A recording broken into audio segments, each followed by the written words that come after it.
One of the wonderful challenges about astronomy is that we have to imagine something so we can go look for it. But nature has this way of being even more creative than we are. So we have always been surprised by what we see in the sky. That's why building a telescope has always been interesting. Every time we build a better one, we see something we never imagined was out there. That's been going on for centuries. This is the next step in that great series, the bigger, better, more powerful telescope that will surely surprise us in some way that I can't tell you.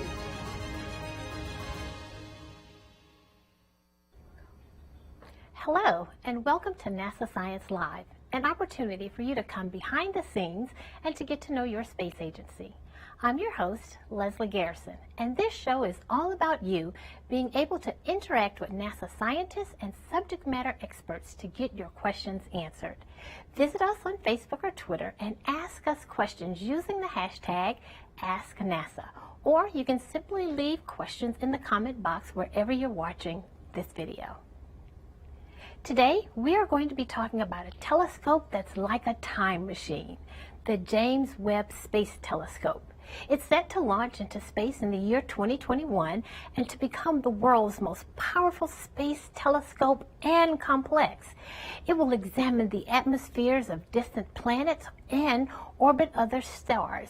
It will help to solve the mysteries of our solar system and the place that we are in the universe.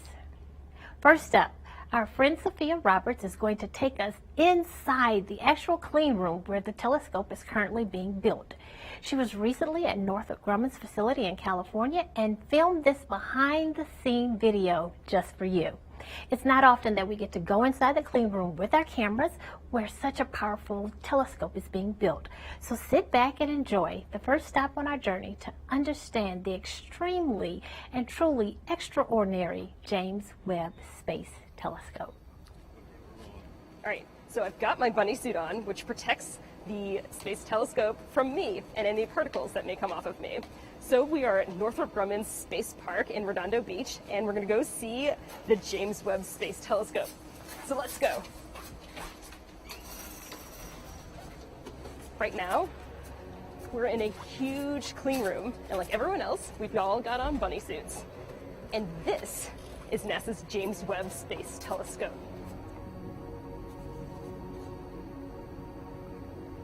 This telescope was envisioned shortly after Hubble's launch to continue on the next phase of questions about our universe. It's going to look in the infrared spectrum of light and then seek the light of those really early forming galaxies, and then try to answer the questions about our universe. And so what we're witnessing right now is the two major halves of the telescope being put together.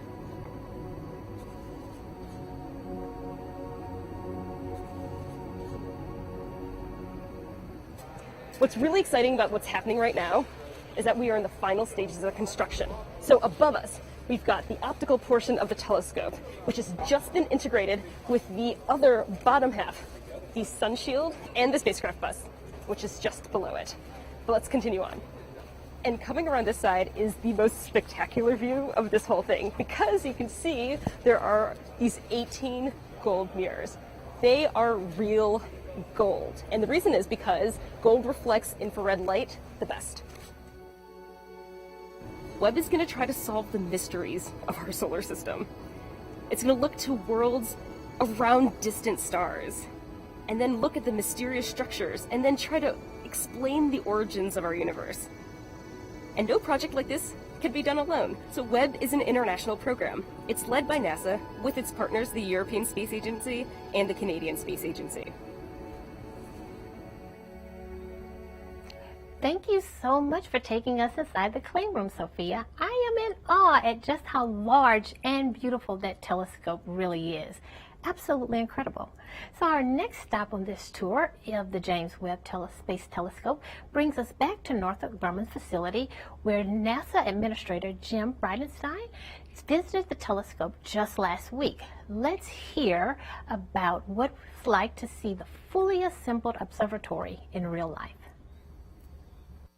Hey, I'm Thomas Serpoken, Head of Science at NASA, and I'm here with Administrator Jim Bridenstine. We're in Redondo Beach, with Northrop Grumman in Space Park, and right behind us is the James Webb Telescope. How does it feel to be next to this huge telescope? Oh, it's fantastic. You know, the James Webb Space Telescope is the most complicated spacecraft that's ever been built. And I know people watching on TV or on the internet can see it behind us right now, but I can also tell you a picture does not do it justice. When you are in the presence of this massive spacecraft, it will change how you perceive how complex and important this particular mission is. What we're looking at here are two separate elements. You've got a spacecraft element and the scientific instrument.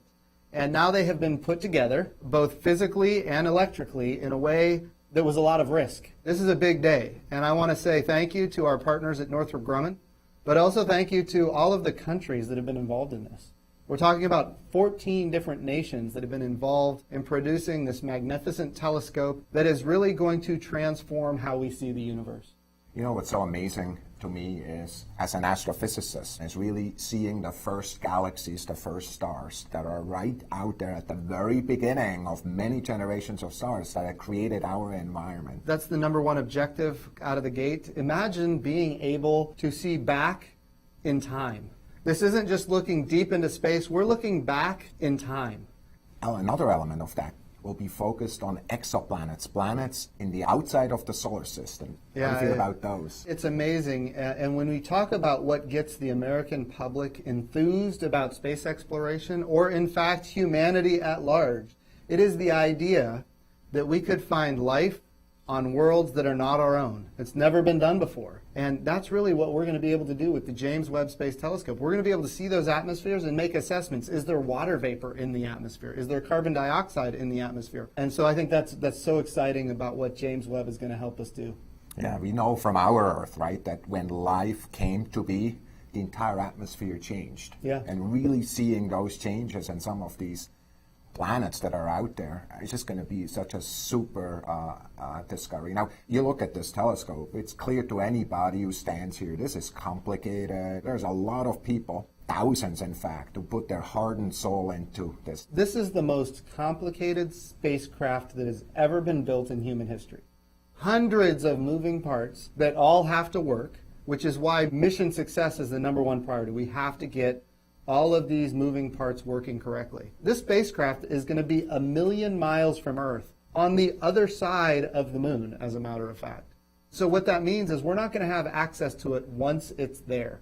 We have to make sure that it's right from the beginning. So one of the elements that many people forget is some of the technologies that were developed here actually have already had an impact on our lives. Do you know an example or something that's in your mind? Yeah, so some of the sensors on this particular spacecraft have been used for, in fact, surgery. LASIK eye surgery, for example, has benefited from the technology developed for the James Webb Space Telescope. So these are spin-offs. These are capabilities that come from NASA's investment into these kind of activities, and they can't be dismissed. We're just about out of time, and I want to thank you with many regards here from Redondo Beach, from Space Park. Yes, Thomas, it's been great. Congratulations to you and your team on getting this far, and I cannot wait to see the end result. Thank you so much. That was a fascinating discussion with Dr. Z and Administrator Breinstein, and an interesting perspective from an astrophysicist and from NASA administrator.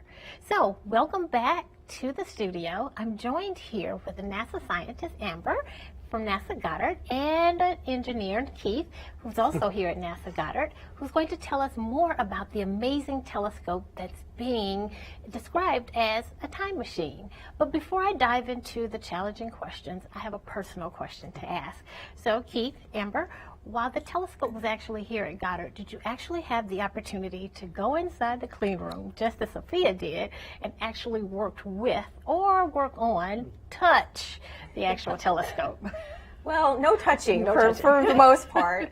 So I'm a scientist. I'm an astrophysicist. I'm just a scientist. I'm not an engineer that's actually building the telescope.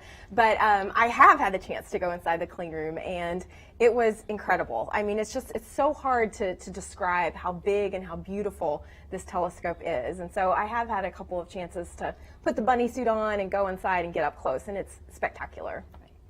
Well, even us engineers aren't allowed to always touch the hardware, so we have highly skilled technicians that do most of that. But I had the chance to go in several times while the telescope was here, and you know, as we just said, it is remarkable. As you saw in the video right there, clean rooms are construction sites. There's people everywhere, there's wires and cables, so try not to go in there unless you absolutely have to, but when you do get to go in there, it's absolutely awesome. I'm sure. One that you'll never forget, and definitely one for your career journals to read over and to share with your kids. And so we've already had the opportunity to talk a little bit about the actual James Webb Telescope and what we'll do, but Amber, inquiring minds really want to know, what's the actual goal of this mission? Well, it has a lot of goals, and the goals are broad and they're big. And the telescope is basically designed to be the scientific successor to the amazing Hubble Space Telescope. As awesome as Hubble is, there's a lot of ways that we've sort of pushed it to its limits. And so what we're planning to do with Webb is push beyond what we've been able to do, even with the amazing Hubble, and answer some of the biggest questions in astronomy today. We want to look back and see some of the very first stars and galaxies that were born in the early universe. We want to study planets within our own solar system, and also planets orbiting other stars outside of our solar system. So we're talking about the entire breadth of the universe, from our cosmic backyard of the solar system all the way out to parts of space that we've never seen before. Amazing. So, Keith, let me come over to you as the engineering, on the engineering side. What part of this time machine will support the actual science that Amber just spoke to us about? Sure. So the most unique feature about James Webb is that it's extremely large, with a very large optical main mirror. And the other interesting feature that enables that science is that it's an extremely cold operating telescope. We have to cool this telescope down to what is roughly around 50 Kelvin, or about minus 380 degrees Fahrenheit, in order for it to operate and detect the wavelengths of light that our scientists are seeking. And that wavelengths of light are in the infrared. So it's really trying to detect really tiny heat signatures from these faraway objects first born in the universe. And in order to do that, we have to get it cold.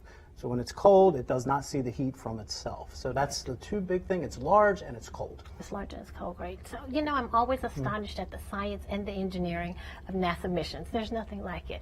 So let's step away from some of my questions, and let's take some of the questions that are in queue from #AskNASA.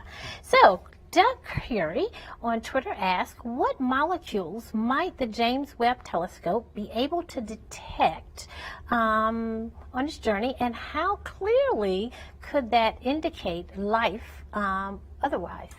That is a great question. And of course, one of our big questions, not only as scientists, but as humans, is there life in the universe? And this telescope, the Webb telescope, is definitely our next big step on the journey to try to answer that question. So in terms of the specific molecules that we'll detect in some of the exoplanet atmospheres, we'll be looking for things like water vapor and carbon dioxide and methane. And it's just sort of, it's good luck that those types of elements, those molecules, exist in the infrared part of the electromagnetic spectrum that Keith has mentioned already. And so we kind of lucked out. You know, infrared's going to help us find these amazing molecules in the exoplanet atmospheres that could possibly signal a planet that's habitable, or that is definitely the next step in that journey. Now, in order to do that, in order to really detect a planet that we can say, yes, this planet could have life, we'd have to get really lucky. So we're definitely not saying that we're going to find life with this telescope, but we can definitely say that this telescope will do amazing things in exoplanet science, and that it's definitely our next big step on that journey in our search for life in the universe. Great, that's awesome. So let's take one more question from #AskNASA. John in Mexico on YouTube asks, is the telescope going to be able to view all signs of space, or will it be prohibited by the sun? Actually, the way we configure and the telescope with this large sun shield, we put it about 1 million miles away, as the administrator mentioned. That lets us keep the telescope always pointed to deep space. So over the course of a year, we get the full sky We can see anywhere, we can point anywhere over the course of a year. And if at any given time, I think we can see just about 60% of the sky. So yes, the telescope is not limited, unlike with Hubble, where it's going around the Earth every 90 minutes. James Webb will be operational almost 24/7. Okay, so continue to send your questions in using hashtag AskNASA on Twitter or Facebook, and we'll try to get them in. So, okay, let's just continue, and don't exhale too quickly because I have some more of those questions. But Amber, Keith, let's talk a little bit about those 18 iconic gold mirrors that are actually on this telescope. Amber, can you tell us about the science behind those mirrors? And then Keith, I would like for you to tell us a little bit about the engineering behind those mirrors. Sure thing. So the reason the mirrors are gold in the first place is because gold is a good reflector of infrared light. So we've already talked about how Webb will view the universe in the infrared part of the spectrum. And that means it will see light that's just a little bit more red than visible light, than what your eyes can see. And so it turns out that gold reflects that type of light really well. So that's sort of the science behind why the mirror is gold. Great. All right, so Keith? Yeah, so we mentioned earlier that we want this primary mirror, this main mirror, to be really large. It also needs to be lightweight because we have to launch it into space. So if we looked at glass, we looked at other materials, and the best material for this telescope was beryllium, because beryllium is really good at the operating temperatures that we like. So these mirrors are made out of beryllium. And then when you start looking at how to manufacture a large mirror like this, these 18 segments, each one of those segments was about the largest segment we could manufacture. So when you take the size and you can take the mirror segment size, that's how you end up with basically 18. Great. And so as you've heard throughout this episode, Webb just completed a huge milestone by having its two halves connected for the very first time. So let's take a closer look at what it was really like.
So just know that you've had the opportunity to explore and see an amazing process of joining Webb's two halves together for the very first time.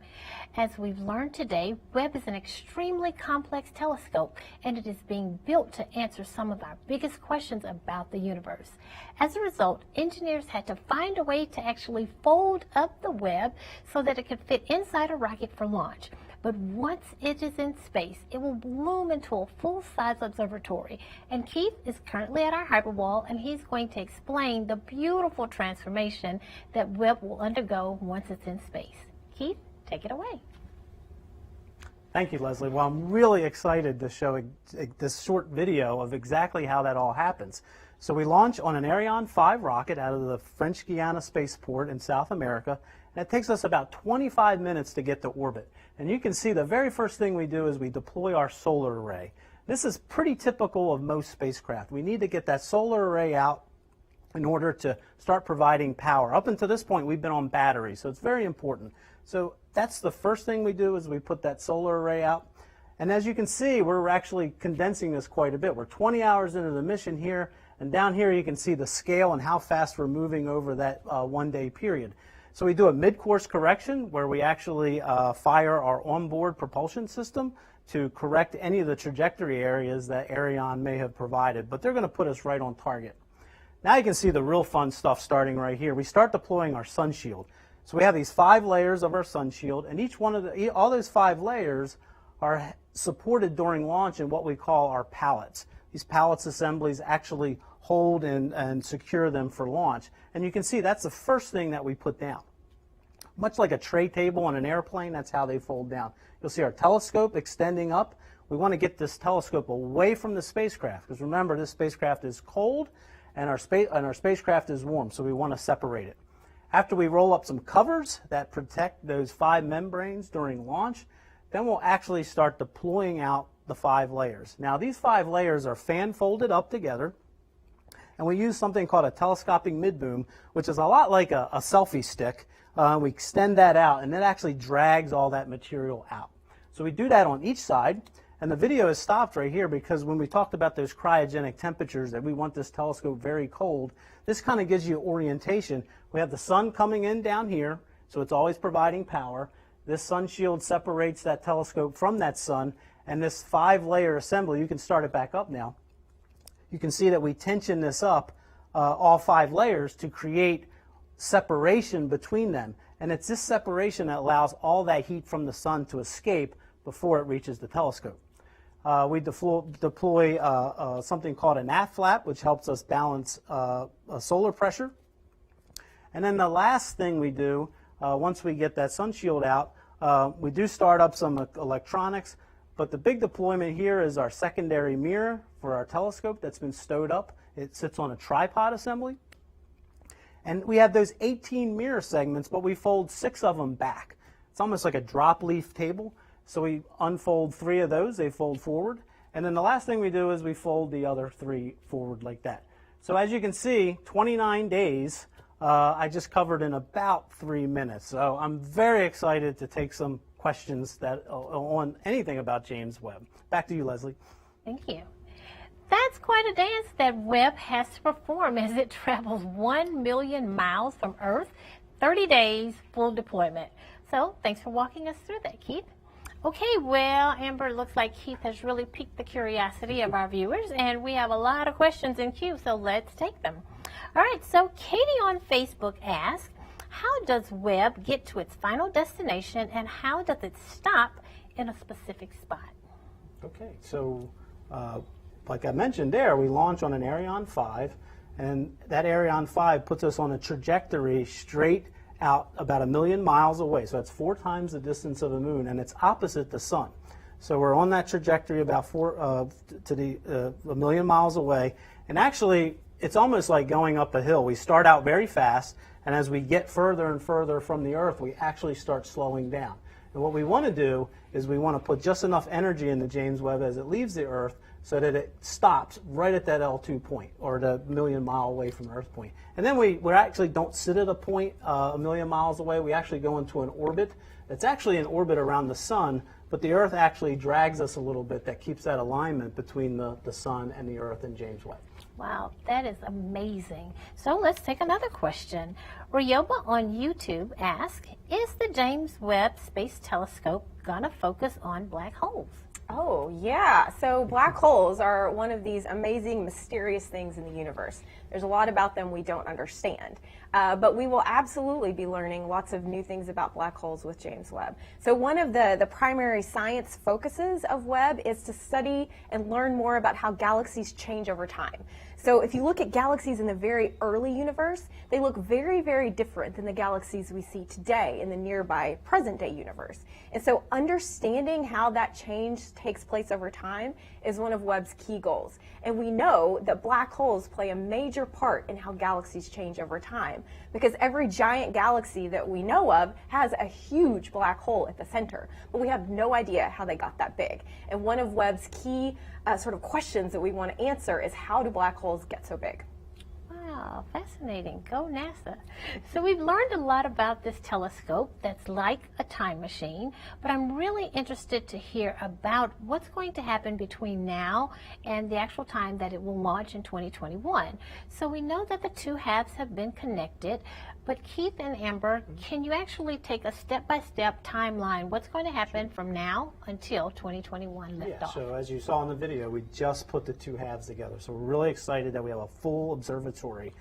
Both of those halves have been extensively tested. Now that they're together, we're going to spend most of 2020 testing the observatory as a single thing now. So we're really excited about that. So 2020, what we're going to do is we just unfolded and deployment tested everything you saw in the video. We're going to fold it back up, and then early next year, mid next year, we're going to subject it to the environment of the rocket. So the rocket shakes and creates a lot of noise. So that's called an acoustic and a vibration test. So we'll shake the entire observatory, we'll acoustic test it, then we'll bring it right back into that clean room and do all of our deployments again to make sure that we can deploy successfully again. All along the way, we're doing electrical testing. So we're always making sure the instruments are working, the electronics are working, the spacecraft components are all working. And then late next year, once we complete that, we'll start folding it back up again. We'll pack it up into its shipping container, and sometime late next year, we'll start the process of shipping it to the launch site, as I mentioned, at French Guiana in South America.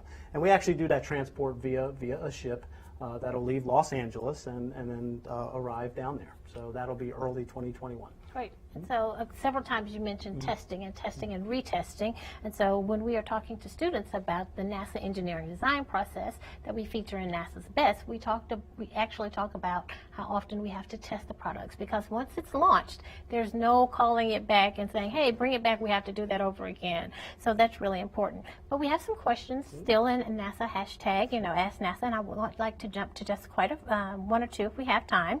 Why does the sun shield need 5 layers? Oh, yeah. So 5 just turned out to be just the right number. So to put a little bit more information on it, 5 layers is what allows us. We need about a 500-degree temperature drop over that roughly 6-foot tall layers. When they're all spread apart, it's about 6 feet. We need a 500-degree Fahrenheit temperature drop. So that's really what dictated 5 layers. We looked at putting a 6th layer. That adds complexity, and it really didn't buy us much as far as temperature drop. The temperature drop from the warmest layer that faces the sun, it gets more and more difficult to get that temperature colder as you move to the colder layers. So we could have added a 6th layer. Would have helped a little bit, but it wasn't worth the complexity.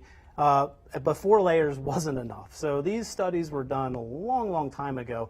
And 5 just turned out to be the right number. Just happened to be the right number. Be the right number. Right, great. So I have a quick question. Well, I have a question that needs a quick answer. So John on YouTube asks, what are the operational temperature ranges? And Keith, I think you mentioned that earlier. So can you just elaborate on that for maybe 5-10 seconds? Our telescope, like I said, we like our telescope to be right around 50 Kelvin. That's minus 360 Fahrenheit. So when you hear on the weather, it's minus 20 in North Dakota, that's nothing. We're at minus 360 Fahrenheit. It's almost hard to imagine. We actually have instruments that run colder than that. So we actually cool all of our instrument detectors to 30 Kelvin. And then we actually have one instrument that actually operates at 6 Kelvin. So it's very close to absolute zero. Right, and just to imagine that, I think I'm cold when it's 32 degrees. Right. All right, so it looks like, that's my cue. Looks like we're here again at the end of another episode of NASA Science Live. Time really does seem to fly when you're having fun, and when you're talking about NASA, I'm probably guilty of, being partial. But nonetheless, I want to take this time to thank you for joining us today, sending in your questions, and I especially want to thank our studio guests, Amber and Keith, for taking time to answer your questions. So I just want to again point out to you that we